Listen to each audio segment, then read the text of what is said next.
آپ نے پڑھا جزم کا دوسرا نام سکون ہے، اس کا مطلب یہ ہے یہ جو علامت ہے یعنی جزم، اس جزم کا دوسرا نام سکون ہے، مطلب یہ کہ جزم کو سکون بھی کہتے ہیں۔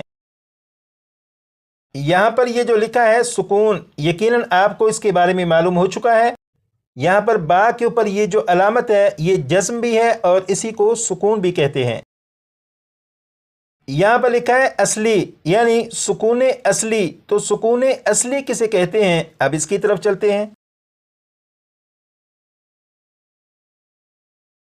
اب آپ یہاں پر دیکھیں یہ جو لفظ ہے اگر آپ اسے پڑھیں تو یہ اس طرح پڑھا جائے گا، بسم اللہ الرحمن الرحیم، عن۔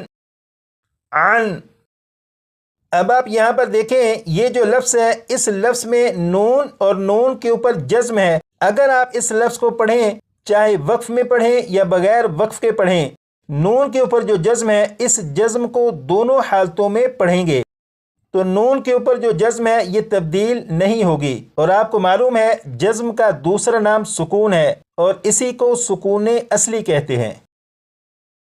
اسی طرح یہ جو لفظ ہے اس لفظ میں میم کے اوپر جزم ہے۔ اگر آپ اس لفظ کو وقف کر کے پڑھیں یا بغیر وقف کے پڑھیں، دونوں حالتوں میں میم کے اوپر جو جزم ہے اسے پڑھیں گے، یہ تبدیل نہیں ہوگی، اور آپ کو معلوم ہے جزم کا دوسرا نام سکون ہے تو اسی کو سکون اصلی کہتے ہیں۔ اسی طرح یہ جو لفظ ہے اس لفظ کو بھی اگر آپ وقف کر کے پڑھیں یا بغیر وقف کے پڑھیں، دونوں صورتوں میں میم کے اوپر جو جزم ہے اسے پڑھیں گے، اسے تبدیل نہیں کریں گے، اور میم کے اوپر جو جزم ہے اس کا دوسرا نام سکون ہے اور اسی کو سکون اصلی کہتے ہیں۔ اور جزم کے بارے میں آپ نے کلاس نمبر 4 میں پڑھا تھا کہ جزم قرآن پاک میں 40,000 سے زیادہ مرتبہ ہے۔ اس کا مطلب یہ ہوا کہ یہ جو جزم ہے یعنی یہ جو سکون اصلی ہے، یہ سکون اصلی قرآن پاک میں 40,000 سے زیادہ مرتبہ ہے۔ یہاں پر لکھا ہے سکون اصلی، تو یقیناً سکون اصلی کے بارے میں آپ کو معلوم ہو چکا ہے کہ با کے اوپر یہ جو جزم ہے یہ سکون اصلی ہے۔ یہاں پر دیکھیں با کے اوپر تشدید ہے، اب اس کے بارے میں پڑھیں گے۔ یہ والا سبق آپ کلاس نمبر 7 میں پڑھ چکے ہیں۔ یہاں پر لکھا ہے جس حرف پر تشدید ہو اسے مشدد کہتے ہیں۔ جیسے یہاں پر آپ دیکھیں یہ ہے فا کے اوپر تشدید موجود ہے، لہٰذا یہ فا مشدد ہے۔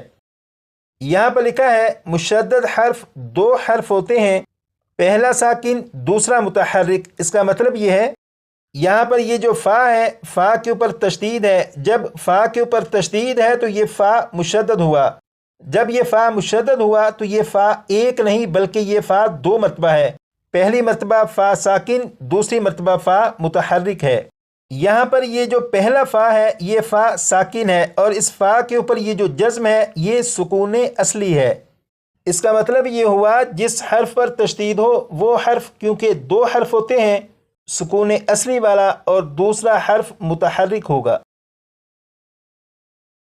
یہاں پر جو لکھا ہے سکون اصلی، یقیناً آپ کو اس کے بارے میں معلوم ہو چکا کہ یہاں پر با کے اوپر یہ جو جزم ہے یہ سکون اصلی ہے۔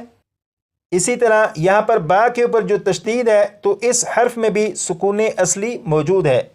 یہ جو قاعدہ آپ نے پڑھا تھا اب اس کے مطلب کو سمجھتے ہیں تاکہ معلوم ہو کہ اس میں بات ہو کیا رہی ہے۔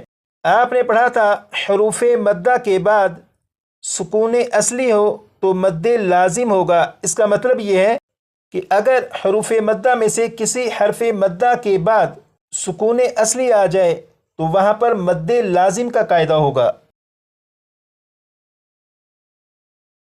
جیسے یہاں پر آپ دیکھیں یہ جو لفظ ہے اس لفظ میں یہاں پر الف اور الف سے پہلے زبر ہے، جب الف سے پہلے زبر ہے تو یہ الف مدہ ہوا، الف مدہ کے بعد فا کے اوپر تشدید ہے، جب الف مدہ کے بعد فا کے اوپر تشدید موجود ہے تو اس کا مطلب یہ ہوا کہ یہاں پر الف مدہ کے بعد سکون اصلی ہے، لہٰذا یہاں پر مد لازم ہوگا۔ اسی طرح یہاں پر آپ دیکھیں الف سے پہلے زبر ہے لہٰذا یہ الف مدہ ہوا، الف مدہ کے بعد قاف کے اوپر تشدید ہے، جب الف مدہ کے بعد تشدید موجود ہے تو یہاں پر بھی اور یہاں پر بھی مد لازم کا قاعدہ ہوگا۔